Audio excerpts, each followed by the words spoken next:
Saudara-saudari yang terkasih, belakangan ini nama seseorang dipakai untuk menunjukkan suatu relasi atau hubungan. Misalnya dalam sebuah percakapan ada orang yang mengatakan, "Itu Mama Siska sedang datang." Maksudnya adalah seorang ibu, mama dari si Siska atau ibunya Siska sedang datang. Saudara-saudari yang terkasih, Santa Maria disebut sebagai Bunda Allah. Berhubung Santa Maria adalah ibu Yesus dan Yesus itu Allah. Santa Maria dinyatakan sebagai Bunda Allah melalui konsili di Efesus dan konsili di Kalsedon. Namun sebenarnya gereja menghayati sebelum ajaran resmi tersebut dikemukakan. Gereja atau umat beriman sungguh percaya bahwa Santa Maria punya peranan yang penting sebagai Bunda Allah dan Hawa yang baru, maksudnya adalah Hawa istri Adam. Ajaran bahwa Santa Maria Bunda Allah bukan semata-mata untuk menghormati Santa Maria, tetapi terutama untuk menghormati Yesus yang sungguh-sungguh manusia dan sungguh-sungguh Allah. Seorang bapa gereja, misalnya Santo Justinus Martir, membandingkan Hawa atau si istri Adam dan Bunda Maria. Ia kurang lebihnya berkata demikian. Hawa manusia perempuan pertama itu terperdaya oleh iblis yang kemudian membawa kepada maut. Sedangkan Maria percaya kepada kabar malaikat Gabriel dan karena itu ia mengandung putra Allah yang membawa hidup. Sementara itu Santo Cyrillus dari Alexandria berkata, jika Tuhan Yesus adalah Allah, bagaimanakah mungkin Bunda Maria yang mengandungnya tidak disebut sebagai Bunda Allah? Saudara-saudari yang terkasih, Santa Maria punya peran istimewa dalam mewujudkan rencana keselamatan Allah bagi umat manusia. Sebagai Bunda Allah, Maria punya peranan khusus dalam karya penebusan. Karena berkat kesediaan Maria untuk menjadi ibu Sang Immanuel, anugerah keselamatan menjadi terpenuhi seperti yang dinubuatkan oleh para nabi. Dalam hal ini kita ingat kata-kata Santo Paulus yang mengatakan begini, setelah genap waktunya, maka Allah mengutus anaknya yang lahir dari seorang perempuan dan takluk kepada hukum Taurat. Saudara-saudari yang terkasih, keibuan Maria tampak jelas ketika mendidik putranya sejak masa bayi. Bayi yang lahir dari rahim Bunda Maria diberi nama Yesus pada hari ke-8. Sebagaimana keluarga Yahudi pada umumnya memberi nama bagi seorang bayi pada hari-hari tersebut.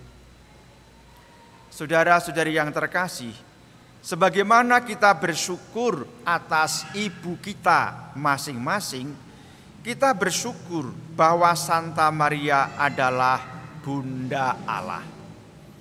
Dari ibu kita beroleh kasih sayang, kita beroleh rasa nyaman, kita beroleh kelembutan, kita beroleh rasa diterima apa adanya, dan seterusnya. Demikian juga dari Santa Maria Bunda Allah, kita beroleh kelegaan ketika datang kepadanya dengan membawa segala beban dosa kita. Santa Maria berjuang untuk keselamatan kita melalui Yesus yang adalah Tuhan. Maka kita mempercayakan diri sepenuh hati, tanpa ragu dan tanpa jemu kepada Santa Maria Bunda Allah. Ia akan senantiasa menyambut kita tanpa menghakimi kita. Saudara-saudari yang terkasih, kita belajar kepada Santa Maria Bunda Allah. Injil hari ini mengatakan, Maria menyimpan segala perkara itu di dalam hatinya dan merenungkannya. Bunda Maria saat itu memang belum sungguh paham tentang apa yang ia alaminya. Ia percaya tetapi belum menemukan makna di balik segala sesuatu yang ia dengar dan ia saksikan. Bunda Maria belajar secara perlahan-lahan tentang status sang anak. Ia tahu anaknya adalah Mesias, keturunan Daud, dan diakui sebagai Tuhan. Dan para gembala menambahkan bahwa anak itu akan menjadi juru selamat. Bagi Bunda Maria, segala sesuatunya menjadi serba jelas sesudah wafat dan terutama kebangkitan Yesus. Saudara-saudari yang terkasih, marilah kita meneladan sikap Bunda Maria. Bunda Maria tidak menunda-nunda keikutsertaannya dalam karya keselamatan Allah.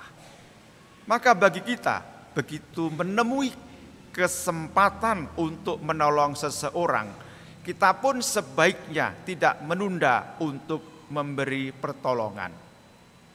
Begitu suatu kebaikan sebaiknya ditampilkan, kita sebaiknya selekas mungkin memberi dukungan supaya kebaikan itu berlangsung dan kita tidak menundanya.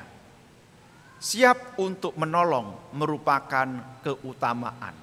Siap memberi dukungan supaya kebaikan itu berlangsung juga merupakan keutamaan yang perlu kita pupuk terus-menerus. Kita hari ini juga ingin meneladani Santa Maria yang merenungkan makna di balik peristiwa yang terjadi dalam kehidupan. Selama tahun 2022, kita barangkali mengalami suatu peristiwa yang tidak kita inginkan. Kita percaya bahwa Allah hadir dan Allah campur tangan dalam berbagai peristiwa.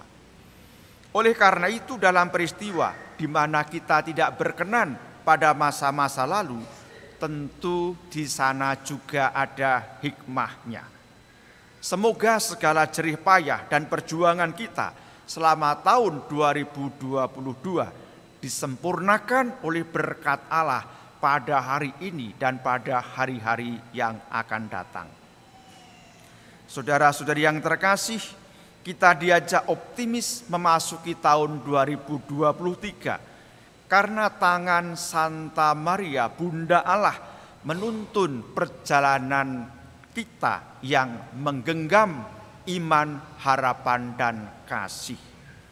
Akhirnya semoga tanggal 1 Januari hari ini yang telah ditetapkan oleh gereja sebagai hari perdamaian dunia diusahakan oleh berbagai macam pihak. Semoga semakin banyak orang terlibat untuk bersungguh-sungguh mewujudkan cinta damai. Dimuliakanlah Tuhan kini dan sepanjang masa. Amin.